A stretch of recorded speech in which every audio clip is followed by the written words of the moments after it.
menantu perempuanku, tidur dengan suamiku. Ya, seminggu sebelum kami menandatangani surat perceraian, hal itu terjadi. Aku berpura-pura tidak tahu. Berpura-pura buta dan tuli, meski hatiku berkeping-keping. Di ruang pertemuan itu, pengacara menyerahkan padaku selembar dokumen, bukan sekadar kertas tapi seperti belati yang menembus tulang rusukku. Isinya, aku tidak memiliki hak atas apapun. Rumah, tanah, tabungan, semua lenyap dari tanganku. Aku hanya membalas dengan senyum tipis, senyum yang menyimpan badai. Karena aku tahu, langkah berikutku akan membuat dua pengkhianat itu berakhir menjadi gelandangan. Pernikahanku dengan Sastro sudah mengarungi 30 tahun. Dari luar kami tampak seperti pasangan sepuh yang serasi, saling menopang di usia senja.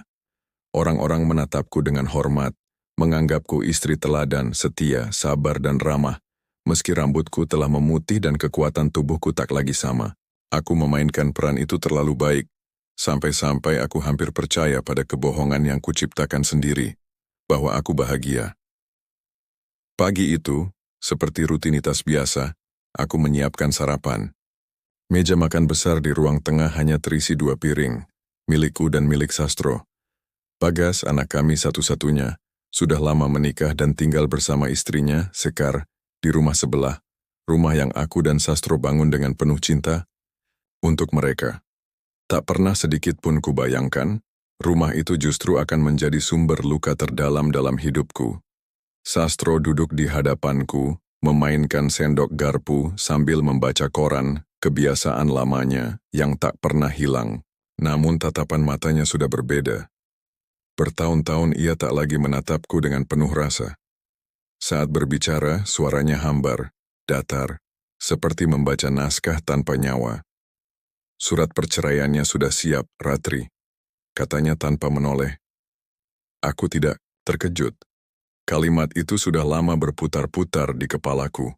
Hanya saja, mendengarnya langsung seperti ditusuk pisau tumpul, lambat, tapi merobek sampai dalam. Baik, jawabku singkat. Mataku tetap tertuju pada roti yang pelan-pelan masuk ke dalam toaster. Tak perlu kita berpura-pura lagi, lanjutnya. Kita selesaikan ini baik-baik. Aku akan pastikan kamu dapat bagian yang layak. Bagian yang layak. Aku hanya tersenyum tipis mendengarnya. Aku tidak bertanya lebih jauh, sebab aku tahu, aku sedang menyusun rencana. Berbulan-bulan terakhir, aku merasakan sesuatu yang janggal. Sastro sering pulang larut malam dengan alasan rapat, tapi tak ada rapat yang membuat pakaian suamimu tercium wangi parfum perempuan. Tak ada rapat yang membuatnya mandi 2 kali sebelum tidur dan membawa ponsel ke kamar mandi. Awalnya aku menduga ada perempuan lain. Aku bahkan siap menerimanya. Lelaki seusianya kadang ingin kembali merasa muda, dicintai dan diinginkan. Aku nyaris merasa iba. Sampai malam itu, aku membuka laptop lamanya yang berdebu. Dia terlalu yakin rumah adalah tempat aman bagi rahasianya. Dalam sebuah folder bernama Kerja Final, aku menemukannya. Sebuah video. Buram, gelap, tapi cukup jelas untuk memutus urat nadiku. Aku mengenali ruang tamu villa kami di puncak, sofa abu-abu, besar meja kayu bundar dan lampu gantung kristal yang khas. Bahkan dalam remang-remang aku tahu tempat itu. Tapi yang membuat nafasku terhenti adalah suara tawa, yang ku kenal betul, sebelum layar memperlihatkan 2 sosok, Sastro dan Sekar. Tanganku bergetar hebat. Video itu hanya berdurasi 3 menit, 18 detik. Tapi cukup untuk merobohkan 30 tahun kehidupanku. Aku menutup laptop perlahan, menyeduh teh, duduk di teras memandang langit malam yang pekat. Aku pikir aku akan membanting kursi, aku pikir aku akan menjerit memanggil Tuhan dan menuntut jawaban. Tapi tidak. Aku hanya berpikir, kenapa mereka begitu yakin aku tidak akan tahu? Malam itu aku membuat keputusan. Aku tidak akan mengonfrontasi siapapun. Aku akan tetap tersenyum dalam proses perceraian. Dan ketika mereka merasa aman, saat itulah aku akan menghancurkan mereka.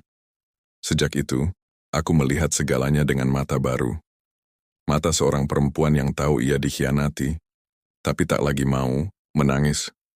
Setiap kali melihat Sekar, aku mengamati setiap gerak-geriknya. Belakangan ia sering datang ke rumah dengan alasan meminta bantuan menyusun proposal bisnis kecil. Ironis. Menantu yang datang ke rumah mertua memakai parfum menyengat dan blus dengan kancing terbuka, lebih dari yang pantas. Bahkan Bagas, anakku, sendiri seakan tak melihat, atau mungkin terlalu mencintainya untuk mau melihat. Suatu sore yang temaram, aku melihat Sekar duduk di ruang tamu. Jemarinya menari di atas keyboard laptop. Dari lantai atas, Sastro turun tanpa mengenakan alas kaki, baju rumahnya kusut, seperti baru saja bangun dari tidur malasnya. "Papa bantuin tadi," ucap Sekar cepat. Suaranya terdengar santai namun mengandung sesuatu yang sulit dijelaskan. Saat tatapanku bertemu dengan mereka, aku hanya mengangguk singkat, memaksakan senyum tipis, lalu berbalik menuju dapur. Aku mencoba meyakinkan diriku bahwa waktu berjalan lambat. Namun, setiap detik bersama mereka terasa seperti hukuman yang harus kutelan tanpa protes. Aku menahan diri. Aku simpan luka itu rapat-rapat, menimbunnya seperti menabung racun yang suatu hari akan kuberikan kembali. Mereka mengira aku tidak tahu. Mereka mengira aku akan pergi dari pernikahan ini dengan kepala tertunduk, menyerah tanpa perlawanan. Namun, yang tak pernah mereka sadari adalah, di balik pintu kamarku aku sedang merangkai senjata.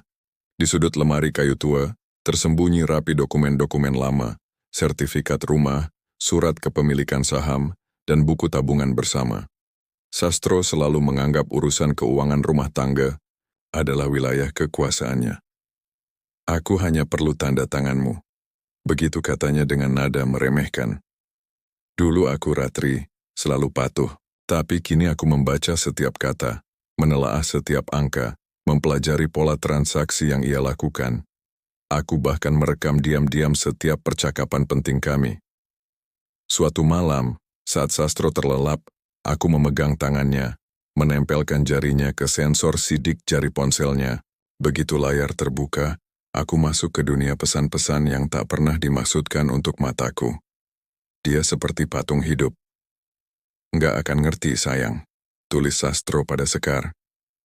"Tenang aja, minggu depan setelah tanda tangan, kita bisa bebas," balas. Skardot mereka memanggilku patung. Namun patung inilah yang kini sedang merancang rencana untuk mengubur mereka hidup-hidup. Aku menemui seseorang di sebuah kafe mungil dekat taman kota. Namanya Maya, sahabatku sejak kuliah. Kini ia adalah pengacara spesialis perceraian dan properti. "Semua ini harus berjalan diam-diam. Tak seorang pun boleh tahu aku mencarimu," kataku tegas. Maya menatapku lama. "Kamu serius, Ratri? Jalan ini akan panjang, berat, dan menyakitkan." Aku tersenyum menyeruput kopi panas. Aku sudah mati rasa. Sekarang aku hanya ingin memastikan satu hal. "Apa?" "Bahwa ketika mereka mengira aku kehilangan segalanya, ternyata merekalah yang akan hancur." Beberapa hari kemudian, Sekar kembali datang. Ia duduk di meja makan, menyantap potongan buah sambil bercanda dengan Sastro tepat di hadapanku. Mereka yakin aku terlalu polos untuk memahami bahasa tubuh mereka yang syarat rahasia. "Aku suka rumah ini, nyaman sekali," ucap Sekar, matanya berkeliling menatap interior rumah. "Bahkan lebih nyaman daripada rumahku sendiri." Aku tersenyum datar. "Oh, tentu saja. Rumah ini memang cocok untuk siapa saja yang tahu cara menghargainya." Esoknya Maya mengirimiku draft strategi. Pemindahan aset perlahan, pengalihan hak milik lewat perusahaan cangkang yang baru kami buat, hingga pengumpulan bukti perselingkuhan yang akan menjadi peluru pamungkas gugatan. Semua mulai terstruktur. Dan yang paling penting, sebuah video berdurasi 3 menit 18 detik. Aku cetak ke USB berlapis kata sandi, disimpan dalam brankas kecil yang hanya aku dan Maya tahu lokasinya. Aku bukan lagi Ratri yang mereka kenal, bukan lagi istri yang akan pergi sambil menangis dalam diam. Aku kini adalah bayangan yang mengintai di rumah sendiri, mengamati, menunggu, dan bersiap menyalakan api. Aku belajar tersenyum sambil menggenggam pisau, meski bukan secara harfiah. Rasanya sama saja. Setiap hari bagiku kini adalah latihan peran, menyuguhkan teh manis untuk mereka, mendengarkan tawa palsu di ruang tamu, dan tetap menjaga wajah ramah sambil menahan teriakan yang hampir pecah dari dadaku. Tapi aku tahu, Balas dendam yang baik harus dimasak perlahan. Hari Jumat Sastro menyerahkan sendiri map hitam berlogo notaris. Ini dia, tinggal tanda tangan minggu depan. Semua dibagi rata, katanya. Aku tahu ia berbohong. Maya sudah memberitahuku bahwa salinan aslinya sangat berbeda. Sastro berusaha meninggalkanku tanpa hak sedikit pun. Aku nggak butuh rumah ini, Ratri. Ambil saja. Aku dan Sekar akan tinggal di rumah Bagas dulu sementara. Ucapnya pura-pura mulia. Nama Sekar meluncur begitu saja dari bibirnya. Terlalu akrab, terlalu sering. Malam berikutnya aku mengintip dari balik jendela. Bagas sedang dinas luar kota. Sekar masuk ke rumah ini lewat garasi. Langkahnya ringan seperti sudah biasa. 2 jam mereka di lantai atas. Aku duduk di dapur, lampu mati, hanya ditemani dengung kulkas dan detik jam dinding. Aku mencatat waktu, masuk dan keluar mereka seperti wasit yang tahu pertandingan ini tidak adil.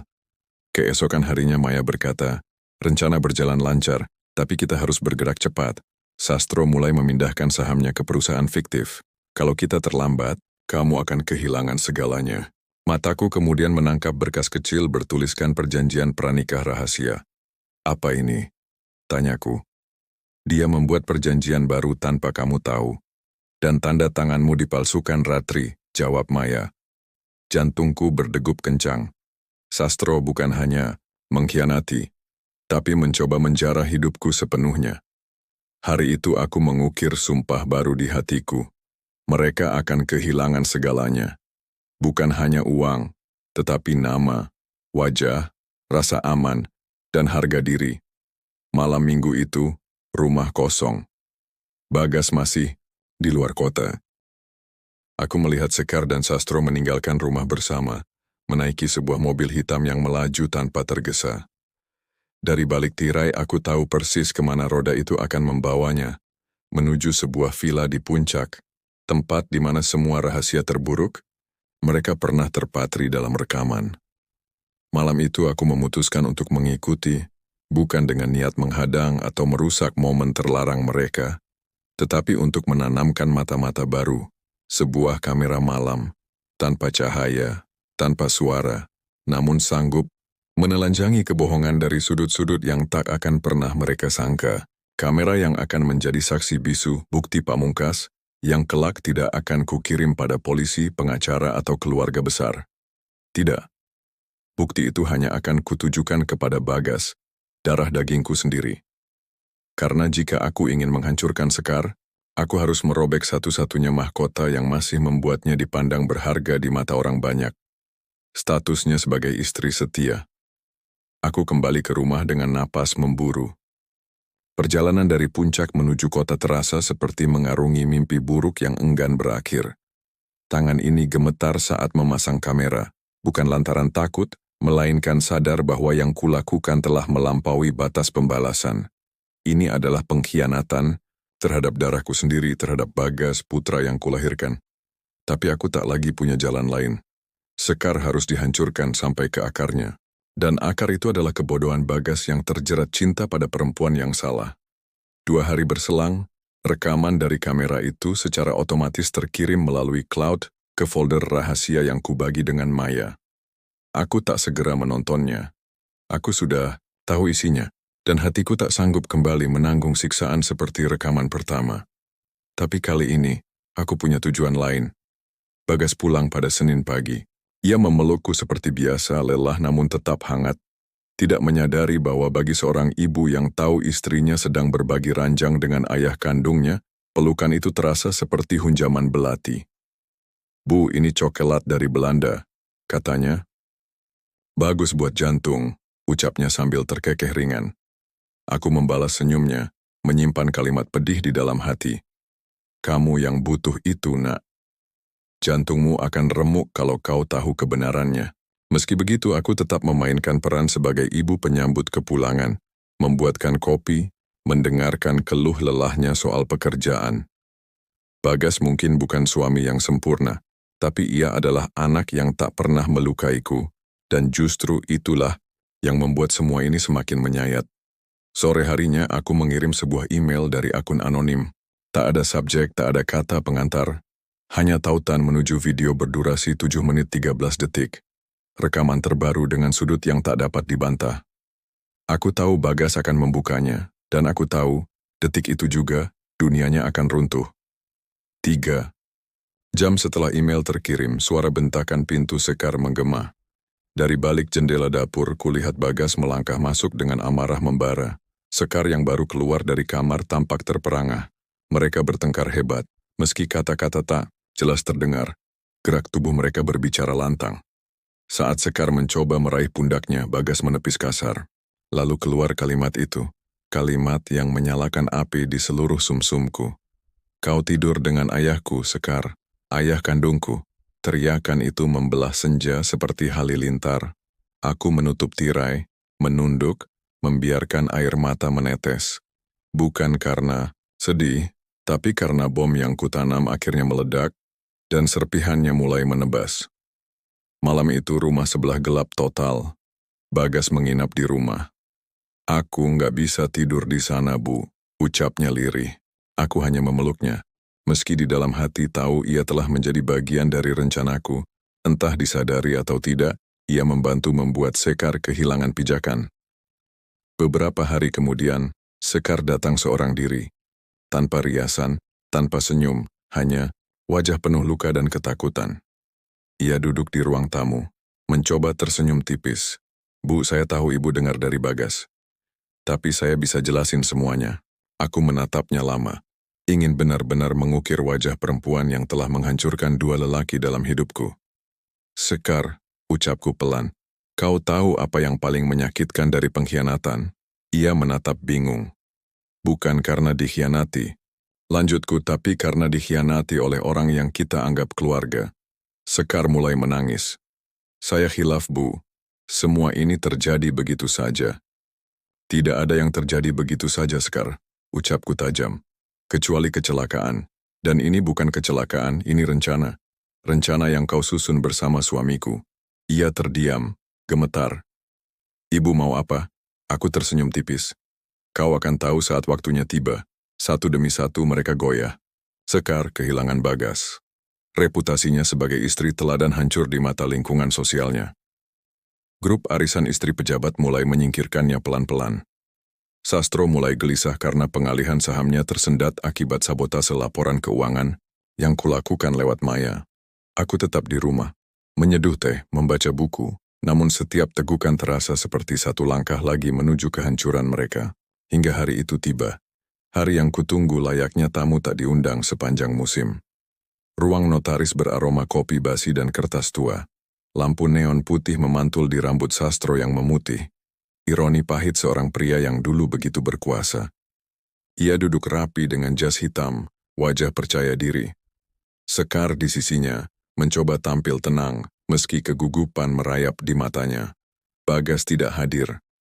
Aku memintanya untuk tidak datang, demi menyelamatkan sisa kehormatannya, karena apa yang akan terjadi di ruangan ini akan merobek habis semua ilusi keluarga mereka. Sugeng Rauh, Ratri, sapa Sastro dengan senyum tipis. Tenang bukan berarti kalah, Sastro. Balasku dingin. Ia tertawa kecil, menganggapnya gurauan. Sekar hanya melirik, ingin mengukir senyum sinis tapi gagal. Pengacara Sastro menyerahkan map, coklat tebal kepada notaris. Perjanjian pembagian aset mulai dibacakan, kata demi kata menghantam seperti cambuk. Seluruh properti resmi atas nama Sastro. Seluruh saham perusahaan induk sudah dialihkan 2 bulan sebelum proses cerai dimulai. Ratri tidak memiliki klaim finansial yang sah, setidaknya itu yang dikatakan mereka, karena adanya perjanjian pranikah yang katanya ditandatangani pada tahun 2015. Aku duduk di ruang itu, menunggu lagi, hingga notaris yang sejak tadi hanya membolak-balik berkas akhirnya menatapku dengan sorot ragu.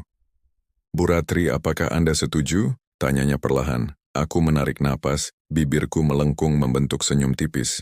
Lalu aku membuka tas tanganku perlahan, gerakanku sengaja dibuat setenang mungkin. Boleh saya serahkan sesuatu terlebih dahulu? Tanyaku datar, tapi dengan nada yang membuat ruangan itu menegang.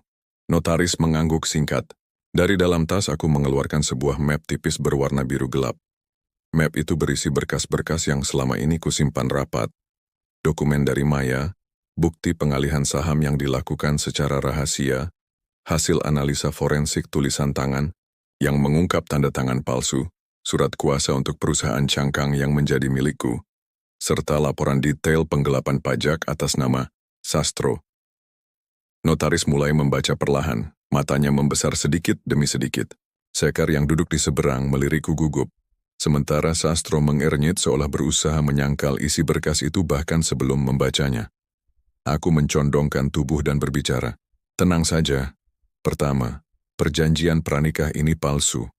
Tanda, tanganku sudah diverifikasi ahli forensik dan aku tidak pernah menandatangani apapun di tahun 2015.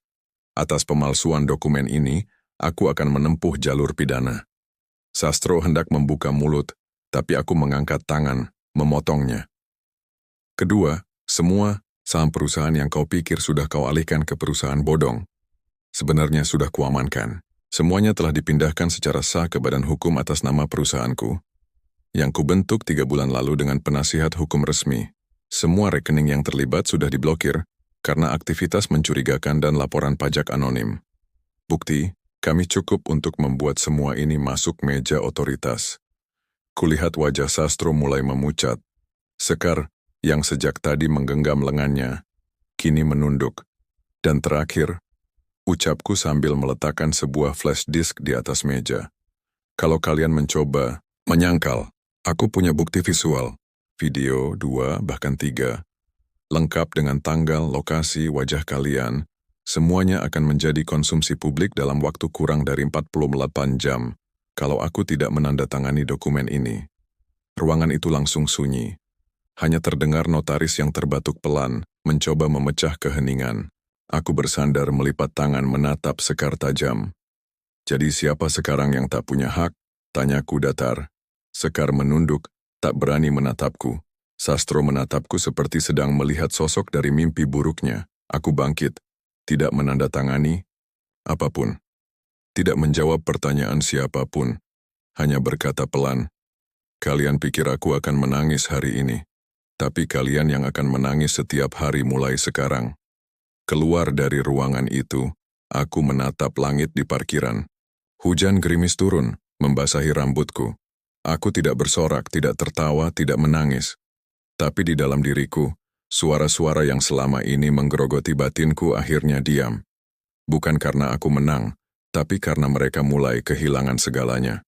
Dan ini baru permulaan. Setelah pertemuan itu aku tidak pulang.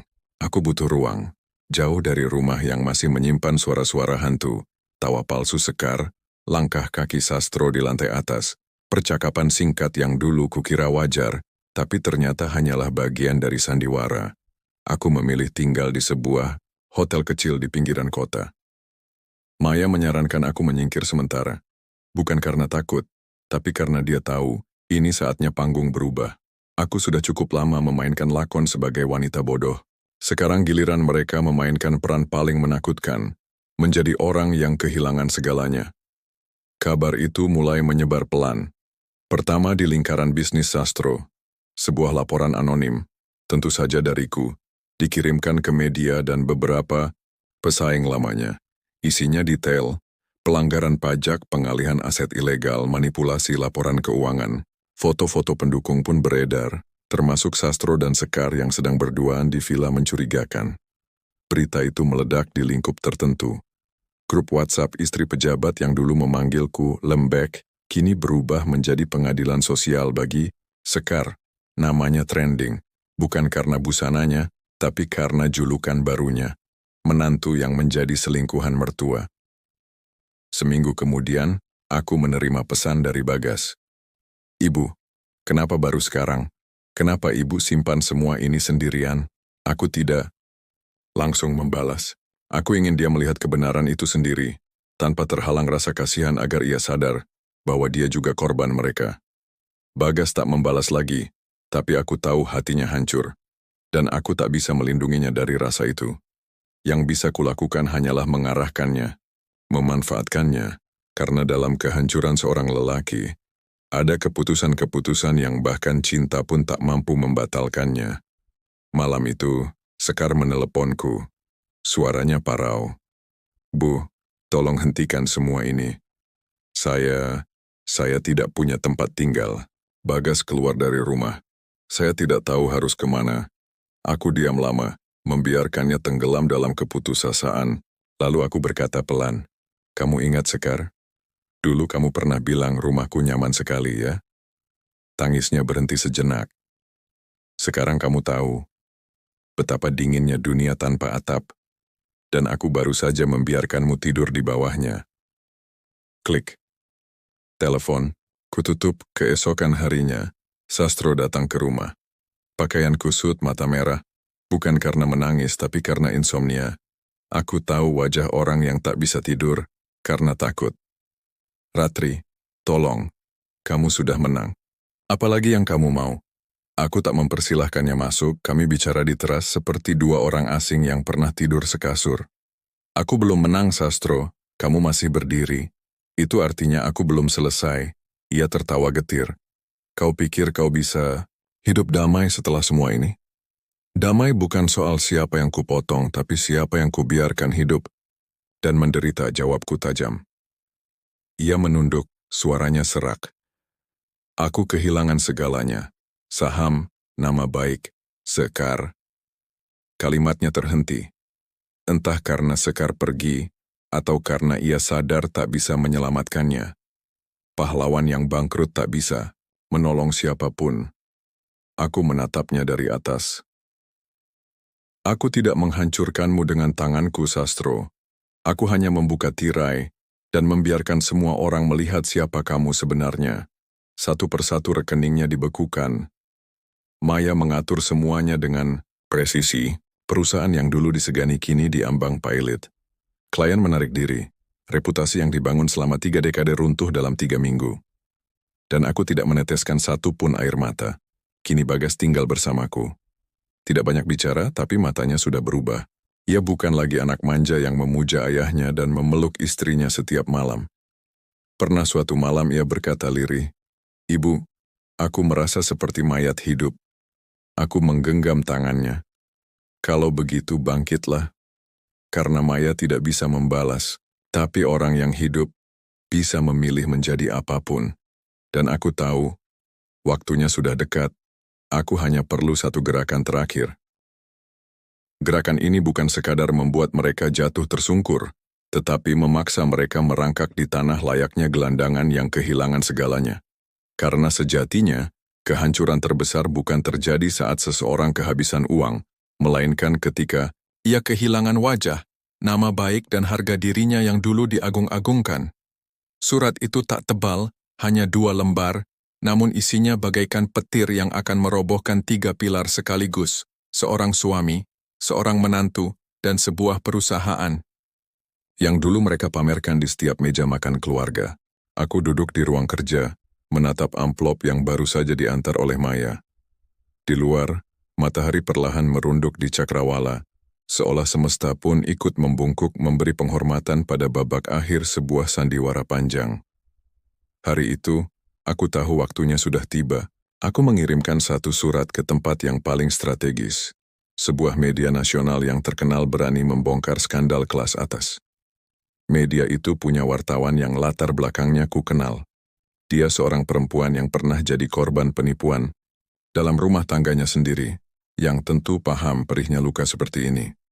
Kali ini aku tidak bersembunyi di balik identitas anonim. Aku mencantumkan nama lengkapku, Ratri Widyasari. Subjek emailnya jelas, bukti skandal seks dan penggelapan pajak, 2 tokoh bisnis satu rumah. Di dalamnya kulampirkan foto-foto yang menjadi saksi bisu perselingkuhan Sastro dan Sekar di sebuah villa mewah, lengkap dengan rekaman video dari kamera, rahasia yang kupasang sendiri. Ada juga bukti transfer pengalihan aset ilegal, serta hasil audit internal yang membongkar pemalsuan laporan keuangan. Hanya satu paragraf yang kutulis. Saya tidak sedang membalas dendam. Saya membongkar apa yang selama ini kalian lindungi dengan jas dan dasi. Ini bukan semata tentang rumah tangga saya. Ini tentang wajah dunia yang diam-diam menjaga para pengkhianat selama mereka punya uang. Tapi hari ini, uang itu saya cabut dari tangan mereka. Satu klik. Email terkirim. Lalu aku hanya duduk menanti badai. 2 hari kemudian semuanya pecah berantakan. Berita itu meledak di mana-mana, menjadi tajuk utama yang menyambar layar ponsel setiap orang. Menantu dan mertua berselingkuh, terungkap jaringan penggelapan dana ratusan juta. Nama Sastro S. Widakdo jadi bahan olok-olok publik, sementara Sekar dipermalukan media sebagai istri Bagas Widakdo yang tega, berselingkuh dengan ayah mertuanya. Media sosial memanas, video tersebar di mana-mana, diremix jadi lelucon TikTok, bahkan muncul meme yang menertawakan Sekar. Masuk rumah mertua, keluar jadi istri mertua. Pahit, memalukan. Aku duduk sambil menyeruput kopi, menonton semuanya layaknya. Final pertandingan yang telah kutunggu bertahun-tahun. Sastro dilengsarkan dari kursi CEO oleh para investor. Perusahaan yang ia bangun dengan tangan sendiri menendangnya keluar. Namanya dibuang, sponsor menghilang, kontrak dibatalkan. Surat, panggilan dari kantor pajak pun menyusul ke rumah kontrakan kecil tempatnya bersembunyi. Sekar menghilang dari peredaran. Gosip mengatakan ia kini tinggal di sebuah kamar kos kumuh di pinggiran kota, menjual satu persatu barang bermerek yang dulu ia pamerkan di Instagram. Lalu Bagas anakku menelpon suatu malam. Suaranya bergetar ketika berkata, "Ibu, aku minta maaf." Aku bertanya pelan, "Apa yang kamu sesali?" "Bukan hanya karena aku tak melihat semuanya lebih awal, tapi karena aku membuat ibu bertahan terlalu lama." Aku terdiam sejenak lalu menjawab, "Kamu tidak memaksaku bertahan. Aku yang memilih, karena aku ingin menyaksikan sendiri mereka jatuh, sampai menghantam tanah." Keesokan harinya aku melewati rumah Sekar dan Bagas yang dulu megah dan penuh tanaman kini kosong berdebu, dengan pagar berkarat yang ternganga. Aku menaruh secarik kertas di lubang pintu. Isinya singkat. "Inilah rumah yang dulu kau bilang lebih nyaman dari rumahmu sendiri. Kini kosong, sama seperti dirimu. Aku sudah siap menjalani hidup baru, tapi belum selesai. Masih ada satu hantaman terakhir yang akan membuat mereka bukan hanya terusir dari panggung, tapi benar-benar tak punya tempat untuk pulang. Kehilangan harta bukanlah akhir. Kehilangan kehormatan pun belum puncaknya. Puncak kehancuran adalah ketika kau masih hidup, tapi tak seorang pun peduli apakah kau ada." Pagi itu aku berjalan ke pasar dengan langkah ringan, langit biru cerah, udara segar. Tak ada yang tahu bahwa perempuan paruh baya dengan baju abu-abu dan sandal jepit ini baru saja menghancurkan 2 manusia hingga tak bersisa. Mereka boleh memanggilku dingin, biarlah, karena yang hangat hanyalah pengkhianatan mereka. 3 minggu setelah berita itu pecah, rumah Sastro resmi disita. Bukan rumah utamanya, itu sudah lama kupindahkan kepemilikannya ke perusahaan baru atas namaku.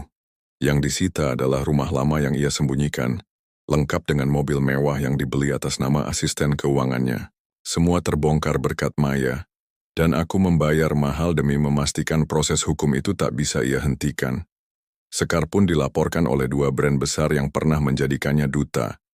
Bukan karena perselingkuhan, mereka tak peduli urusan pribadi, tapi karena ia berbohong soal pendidikan dalam kontrak. Salah satu email yang bocor bahkan menunjukkan ia memesan suite hotel dengan akun brand untuk bertemu Sastro. Hasilnya, semua kontrak iklan dibatalkan dalam 2 hari. Kini Sekar tinggal di apartemen reot milik sepupunya. Kabarnya, ia sempat mencoba meminjam uang dari partner bisnis lama, tapi ditolak mentah-mentah. Orang-orang mengira kehancuran berhenti ketika harta habis, tapi tidak. Aku masih punya 1 peluru terakhir dan peluru itu bernama Bagas. Suatu malam Bagas berdiri di depan pintu kamarku membawa map tebal. "Bu, aku mau cerai resmi," katanya.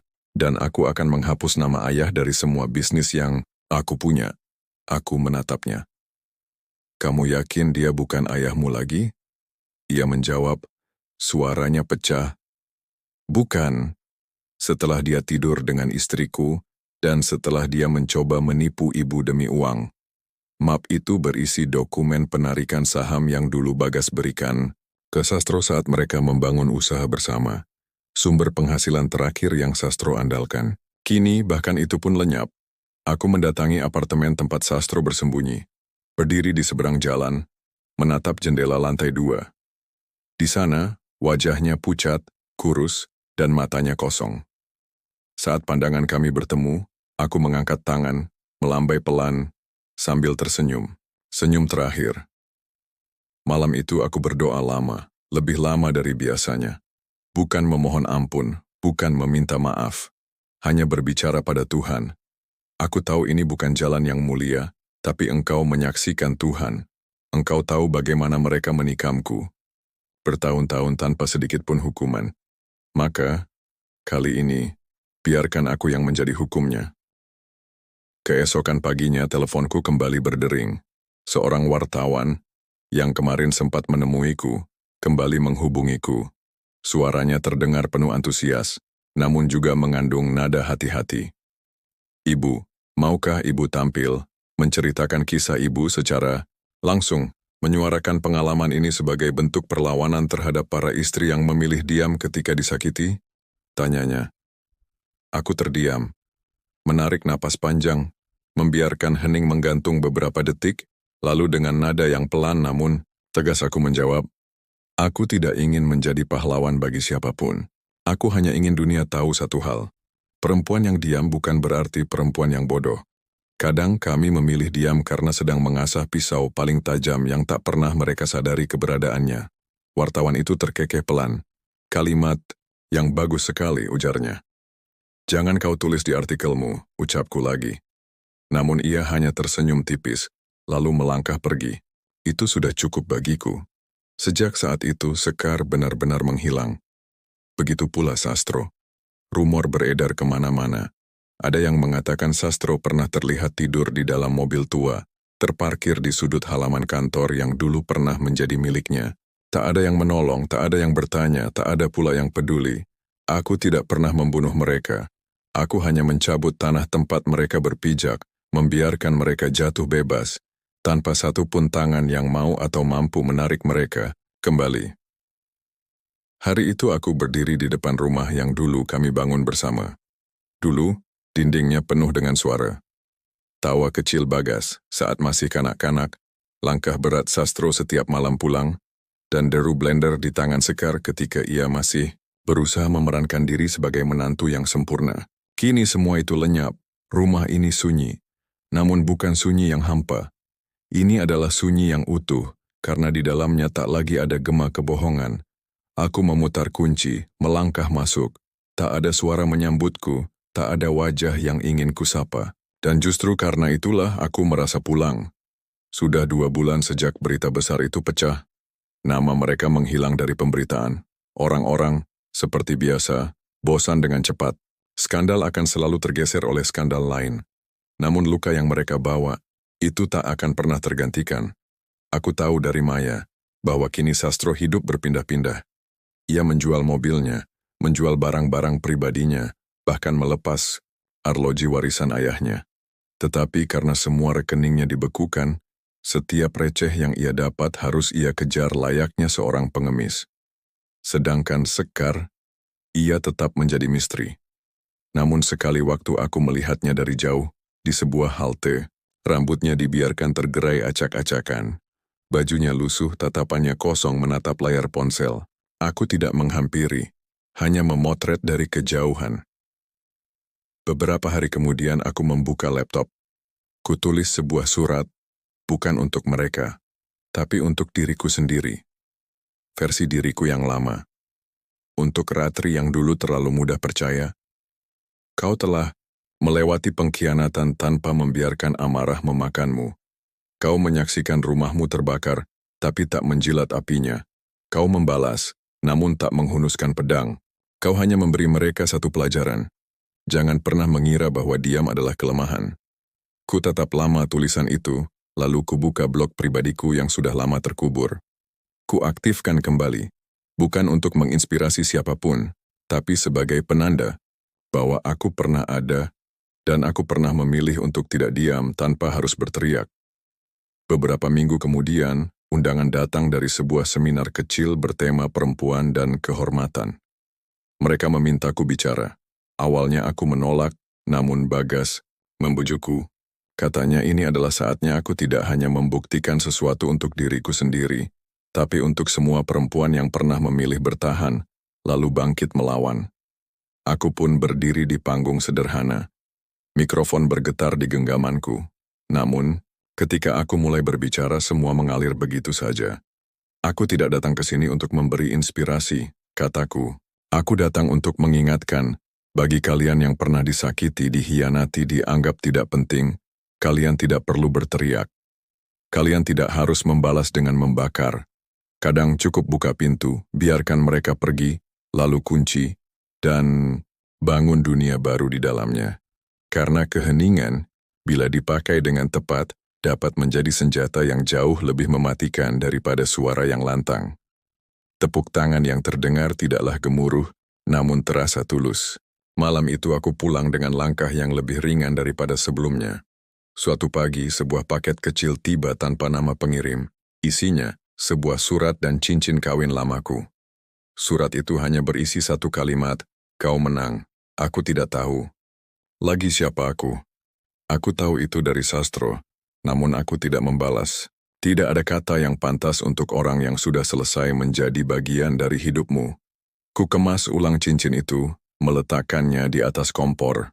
Kuputar knop, dan logam itu mulai meleleh, perlahan membentuk genangan kecil yang kemudian membeku, tak lagi berbentuk. Sama seperti pernikahan kami yang kini telah lenyap wujudnya. Tak ada lagi suara masa lalu, tak ada langkah Sekar, tak ada bayang Sastro. Hanya aku, rumahku, dan rencana yang telah rampung.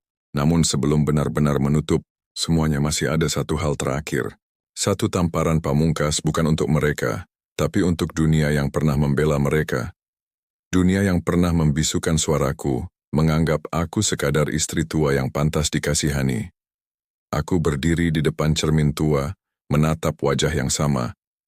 Ketika aku dinikahi 30 tahun lalu, wajah yang sama saat menggendong Bagas untuk pertama kali. Dan wajah yang sama ketika suamiku mengkhianatiku bersama istrinya. Tapi kini ada yang berbeda. Sorot mataku. Sorot mata milik seorang perempuan yang baru. Hari itu aku merekam sebuah video. Bukan untuk viral, bukan untuk dikasihani, tapi untuk mengukir peringatan. Sebuah pengakuan, bukan dosa, melainkan perhitungan. Aku duduk di depan kamera, tanpa riasan, tanpa pakaian mewah. Hanya aku, dan suara yang selama ini tak pernah diberi. Panggung. Lalu aku bicara. Namaku Ratri Widyasari. Dulu aku istri Sastro S. Widagdo, ibu dari Bagas, mertua dari Sekar. Sekarang aku bukan siapa-siapa bagi mereka. Tapi aku tahu satu hal. Aku pernah menjadi korban, dan aku tidak akan membiarkan itu menjadi akhir ceritaku. Mereka tidak hanya berselingkuh, lanjutku di depan kamera, tetapi mereka bersekongkol untuk merampas rumahku, namaku, hidupku. Dan aku memilih diam. Bukan karena aku lemah, tetapi karena aku menunggu saat yang tepat, saat di mana mereka akan merasakan neraka yang dulu mereka ciptakan untukku. Hari ini, aku tidak meminta kalian untuk percaya. Tapi aku meminta satu hal. Bila suatu hari kalian mendapati diri kalian dikucilkan, dibohongi, ditertawakan karena terlalu diam, ingatlah, aku, karena kadang, suara yang paling keras bukanlah yang berteriak, melainkan yang bertindak tanpa suara. Aku mengunggah video itu tanpa notifikasi, tanpa membagikannya ke siapapun, tidak ke grup keluarga, tidak ke teman-teman. Aku hanya membiarkannya hidup sendiri. Sebagaimana aku memilih untuk hidup sendiri. Namun dalam 48 jam, sesuatu yang tak kuduga terjadi. Kolom komentar mulai dipenuhi suara-suara lain. Bukan belas kasihan tetapi pengakuan. Perempuan dari berbagai kota menuliskan kisah mereka. Kisah-kisah yang selama ini mereka simpan rapat di dalam hati, kini mengalir dalam baris-baris panjang di layar. Aku diselingkuhi 2 kali dan aku hanya diam. Sekarang aku tahu aku tidak sendirian. Terima kasih, Bu Ratri. Bukan karena Anda kuat, tapi karena Anda membuktikan bahwa diam pun bisa membunuh, tulis seorang perempuan. Yang lain berkata, saya akan meninggalkan rumah ini besok pagi dengan kepala tegak. Sastro ternyata menonton video itu. Aku tahu dari pesan terakhir yang ia kirimkan. Kau benar. Kami pikir kau tak punya apa-apa. Ternyata kaulah yang menyisakan hidup. Aku tidak membalas. Sekar entah di mana. Sampai suatu hari seseorang mengirimkan foto kepadaku. diambil di sebuah tempat penampungan wanita. Di sana, di sudut ruangan, duduk seorang perempuan dengan kepala tertunduk, memeluk lututnya erat-erat. Aku mengenalinya. Itu dia. Sekarang akhirnya, ia berada di tempat yang dulu paling ia takuti. Tempat tanpa status, tanpa suami, tanpa uang, tanpa nama. Bagas kini membangun usahanya sendiri. Ia belum menikah lagi, tetapi ia hidup pelan-pelan, mencoba memperbaiki langkahnya. Itu sudah cukup bagiku, karena aku tahu, luka dalam keluarga tak sembuh hanya dalam hitungan bulan. Namun Bagas telah memutus rantai yang meracuni rumah ini. Dan itu bagi seorang ibu sudah lebih dari cukup. Sore itu aku duduk di beranda rumahku menghadap taman kecil yang kutanami sendiri. Secangkir kopi di tanganku, udara sore menyentuh kulitku dengan lembut. Tak ada suara masa lalu yang tersisa. Tidak ada langkah-langkah yang menyakitkan. Tidak ada percakapan yang menusuk hati. Hanya ada aku dan kedamaian. Namun kedamaian ini bukan kedamaian yang datang dari kata maaf. Bukan karena aku melupakan, tetapi karena semua yang pernah menghancurkanku kini tidak memiliki tempat untuk kembali. Aku menang bukan karena mereka hancur. Aku menang karena mereka hidup, dan setiap hari harus menelan pahitnya nama mereka sendiri. Dan aku hanya tersenyum, karena aku tidak pernah membunuh siapapun. Aku hanya membiarkan kebenaran berdiri tegak, dan melihat siapa yang roboh karenanya.